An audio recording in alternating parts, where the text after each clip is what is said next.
Baik, perkenalkan, nama saya Gabriel Simatupang dengan NPM 20200.515 yang mempresentasikan tentang hasil penulisan ilmiah yang saya buat berjudul Pengaruh Media Sosial terhadap Gaya Hidup Remaja di Pasar Rebo. Next slide. Ada bab satu ialah latar belakang. Media sosial merupakan produk teknologi yang banyak dimanfaatkan oleh masyarakat. Sebagai produk teknologi, maka media sosial dapat memunculkan jenis interaksi sosial baru yang berbeda dengan interaksi sosial sebelumnya. Gaya hidup adalah bentuk identitas kolektif yang berkembang seiring waktu.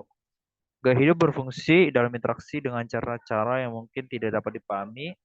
Gaya hidup didefinisikan sebagai cara hidup yang diidentifikasikan oleh bagaimana orang menghabiskan waktu atau aktivitas, apa yang mereka anggap penting dalam lingkungan, dan apa yang mereka pikirkan tentang diri mereka sendiri dan juga dunia sekitarnya. Latar belakang kemajuan teknologi dan arus informasi membuat masyarakat Indonesia lebih terbuka pada pengetahuan global. Tidak bisa dipungkiri lagi, perkembangan media ikut juga berperan aktif dalam perubahan gaya hidup seorang baik media elektronik, cetak maupun online. Dilihat dari era modern sekarang ini, media sosial bukan hanya sekedar media komunikasi, namun juga menjadi bagian dari gaya hidup manusia, khususnya golongan muda atau pelajar dan mahasiswa. Gaya hidup juga sangat berkaitan erat dengan perkembangan zaman dan teknologi. Berpikir secara rasional dengan perkembangan media sosial yang ada, tidak memilih serta-merta akan kepuasan tapi kebutuhan. Selanjutnya ada identifikasi masalah yang saya angkat ialah yang pertama media sosial memberikan pengaruh dalam gaya hidup remaja terutama di pasar rebo. Yang kedua, gaya hidup tidak terlepas dari perkembangan zaman terutama teknologi.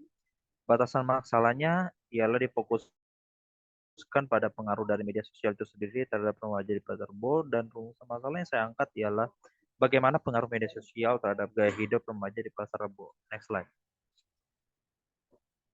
Lalu ada tujuannya ialah mengetahui tentang pengaruh media sosial terhadap gaya hidup remaja pasar rebo, dan manfaatnya ialah secara teoritis penelitian ini diharapkan menambah pengetahuan dalam hal pengaruh media sosial terhadap gaya hidup, serta penelitian ini dipakai sebagai referensi peneliti selanjutnya.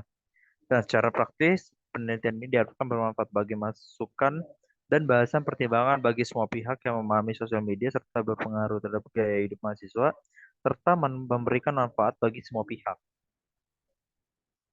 Lalu ada bab 2 ialah grand teori atau landasan teori, di mana yang pertama ada teori konsumsi. Menurut Jean Baudrillard merupakan seorang teoritis postmodernis yang dan juga sosiolog asal Prancis. Baudrillard menjelaskan konsep dasar tentang konsumsi dengan menghubungkannya dengan kapitalisme global dan media massa yang berperan dalam menyebarkan tanda-tanda untuk konsumsi oleh masyarakat konsumen. Menurut analisis Baudrillard, globalisasi telah menyebabkan masyarakat perkotaan menjadi satu model global yang berperilaku seragam. Keseragaman ini disebabkan karena pengaruh media sosial yang berperan dalam menyebarkan tanda-tanda dan dalam setiap kehidupan. Hal tersebut berakibat pada pergeseran pola pikir dan logika konsumsi masyarakat. Lalu ada teori media sosial. Menurut Boyd, media sosial dijelaskan sebagai kumpulan perangkat lunak yang memungkinkan individu maupun komunitas untuk berkumpul, berbagi, berkomunikasi, dan dalam kasus tertentu saling berkolaborasi atau bermain. Kemudian menurut Van Dijk, media sosial adalah platform media yang memfokuskan pada eksistensi pengguna yang memfasilitasi mereka dalam aktivitas maupun berkolaborasi. Karena ini media sosial dapat dilihat sebagai medium atau fasilitator online yang menguatkan hubungan antar pengguna sekaligus sebagai sebuah ikatan sosial. Lalu ada teori gaya hidup, di mana menurut David Cheney, ialah pola-pola tindakan dalam membedakan antara satu dengan yang lain. Gaya hidup adalah bentuk identitas kolektif yang berkembang seiring waktu. Gaya hidup berfungsi dalam interaksi dengan cara-cara yang mungkin tidak dapat dipahami. Gaya hidup didefinisikan sebagai cara hidup yang diidentifikasikan oleh bagaimana orang menghabiskan waktu, apa yang mereka anggap penting dalam lingkungan, dan apa yang mereka pikirkan tentang diri mereka sendiri dan juga dunia sekitarnya. Dan pada prinsipnya ialah bagaimana seorang menghabiskan waktu dan uang. Ada orang yang senang mencari hiburan bersama kawan-kawannya, Ada orang yang menyendiri, ada yang senang berpergian bersama keluarga, berbelanja, melakukan aktivitas yang dinamis, dan ada pula yang memiliki waktu luang dan berlebih untuk kegiatan sosial keagamaan. Gaya hidup dapat mempengaruhi perilaku seseorang dan akhirnya menentukan pilihan seseorang. Dan yang ketiga, ada metode penelitiannya yang saya gunakan ialah penelitian kualitatif yang pendekatan deskriptif.